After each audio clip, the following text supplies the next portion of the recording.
All right, let's jump right into this explainer. Today, we're uncovering the invisible, almost silent ways your daily habits are being completely commodified by the lightning fast pace of AI and tech development. Welcome to episode 296, where we are breaking down the AI Privacy and Security Weekly Update for the week ending June 16th, 2026. The world is quite literally shifting under our feet right now, and our goal today is to arm you with the practical, actionable knowledge you need to navigate it. We've got a lot of ground to cover to make sense of this week's news. We're going to start with the new surveillance reality on the ground, then tackle security, look at how this tech is actually rewiring our brains, discuss what it means for your career, and finally, look at the massive gambles happening in big tech. Okay, Section 1, the new surveillance reality. We are going from commutes to combat. So traditional automatic license plate readers have been around forever, right? They just identify cars. But Leonardo US Cyber's new SignalTrace system completely shifts that paradigm. As you drive past a sensor, it actually detects the wireless signals emitting from your smartphone, your smartwatch, and even your wireless earbuds. It then correlates those unique device identifiers with your license plate. This is a massive shift. We are moving from simply identifying a vehicle to identifying the specific people inside it. The real risk here is data correlation, taking your physical location and cross-referencing it with your digital identity to build a highly detailed, intrusive picture of your daily life. And this perfectly leads into our next story, which is honestly a bit mind-blowing. It shows how the everyday apps we use are quietly building surveillance infrastructures way beyond their original purpose. Think back to Pokemon Go. Millions of players used an optional feature to scan their real-world environments to help catch virtual monsters. Well, those roughly 30 billion totally harmless crowdsourced scans helped build an incredibly detailed 3D map of the physical world. And now, Niantic Spatial is partnering with a defense company called Vantor. They're using that spatial AI navigation to guide military drones in environments where GPS is jammed.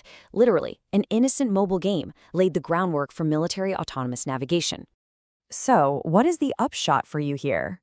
The harsh reality is that every single day, you are contributing to massive surveillance infrastructures without even knowing it. Tracking isn't just about one company collecting data anymore. It's about how different, seemingly unrelated data streams are correlated. The practical application for your daily life? You absolutely must actively manage what your devices are broadcasting. Make it a habit starting today. Turn off your Bluetooth and Wi-Fi when you aren't actively using them. Don't just leave them broadcasting your location to whoever is listening. Moving right along to Section 2, Security in the AI Era. It's a race against autonomous threats. You have to see these new patching guidelines from CISA, the U.S. Cybersecurity and Infrastructure Security Agency. For severe AI vulnerabilities, federal agencies now have a remediation window of exactly 3 days. 3 days. Why so incredibly fast? Because autonomous AI systems can spot, weaponize, and exploit a weakness way faster than any human operator ever could. The government is finally admitting out loud that traditional security timelines, where you could casually wait a month to patch a system, are completely obsolete.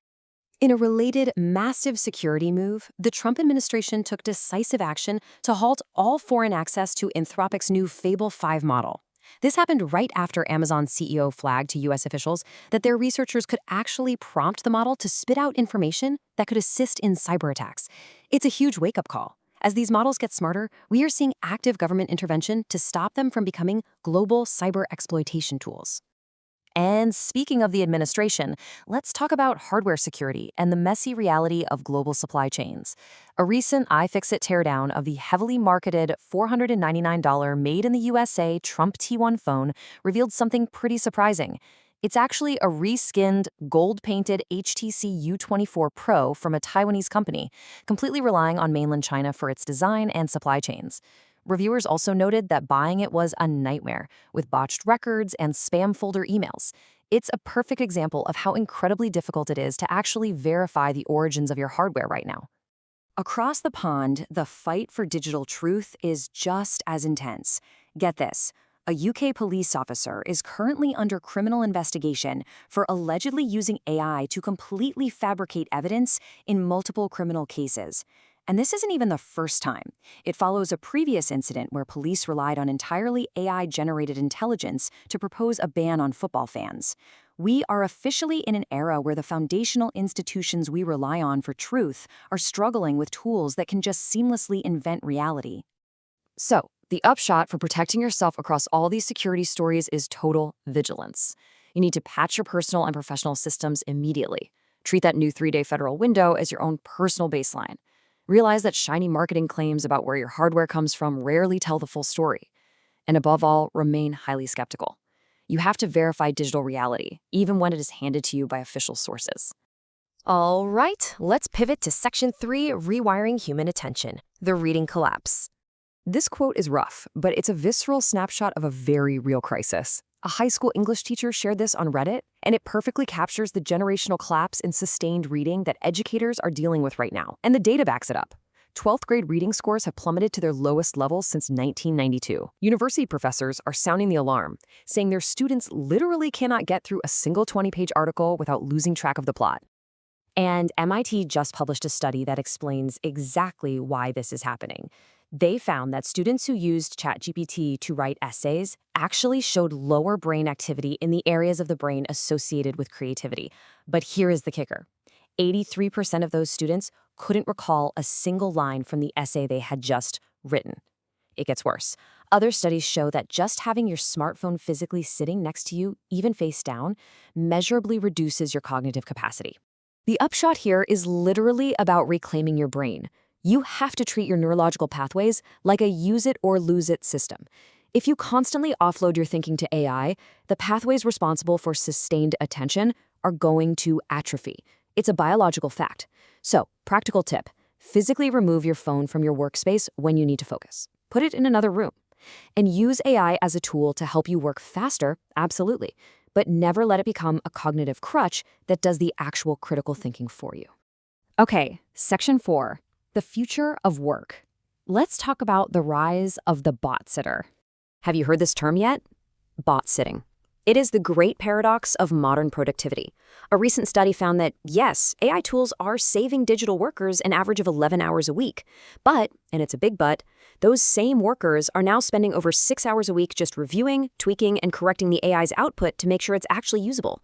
So you're not just doing your old job anymore. You've been quietly promoted, or demoted, depending on how you look at it, to the manager of a digital assistant. Now, understanding this distinction is the absolute key to your future career value. Microsoft AI CEO Mustafa Suleyman recently had to clarify a comment that had corporate America totally panicked. He made it very clear. AI is being built to automate specific, repetitive tasks within your workflow. It is not currently designed to entirely eliminate your white-collar job. Human roles require nuanced judgment, relationship building, and actual accountability. AI can't do that. The future is about collaboration, not outright replacement. But despite that focus on collaboration, the ground is shifting fast. Since 2022, over 815,000 tech workers have been laid off. That is a staggering number. We're seeing a massive class divide explode in places like Silicon Valley. Companies are slashing standard tech roles, while at the exact same time, they are throwing unbelievable compensation packages at anyone with elite AI skills. The hiring cycle is grueling now, and having standard tech skills just isn't the safety net it used to be. So, what's the upshot for your career survival? You have to realize that the companies integrating AI right now are getting a massive edge, and you need to treat your personal skill set the exact same way. Upskill immediately. Become the person in your office who knows exactly how to manage and collaborate with these AI tools. And listen, with algorithms filtering every resume you submit online, applying into the void doesn't work anymore. You have to aggressively network and use human connections to get your name in front of an actual human hiring manager. Finally, Section 5, Big Tech's AI Gamble. We are moving from innovation to adoption. $14.3 billion. That is the jaw-dropping bet Meta has just placed by investing in Scale AI. Mark Zuckerberg even brought in Scale AI's founder, Alexandra Wang, to spearhead a massive new superintelligence initiative. The result? They just launched MuseSpark. This is a massive pivot for Meta. They're stepping away from their historical reliance on purely open-source models and are now aggressively building highly advanced proprietary AI tailored specifically to run their own massive ecosystem. The takeaway here is that the real tech race isn't about lab benchmarks or who has the absolute smartest model on paper anymore. Innovation and commercialization are two completely different beasts. Producing a capable model is just step one. The companies that are going to win and ultimately dictate the software you are forced to use every day are the ones that can take these complex models and make them so accessible and so trusted that they actually change your daily habits. As we wrap up this explainer, we've covered a lot of ground, from your earbuds quietly tracking your commute to 3 days cybersecurity windows, the very real rewiring of our attention spans, and the absolute need to learn how to botsit at work. So, I want to leave you with this final, truly critical question to chew on this week. When you look at all these invisible threads connecting your life, are you actively managing your technology, or is it quietly managing you? It's time to take back control of your devices, upskill your workflows, and stay sharp out there. Thanks for joining me on this explainer.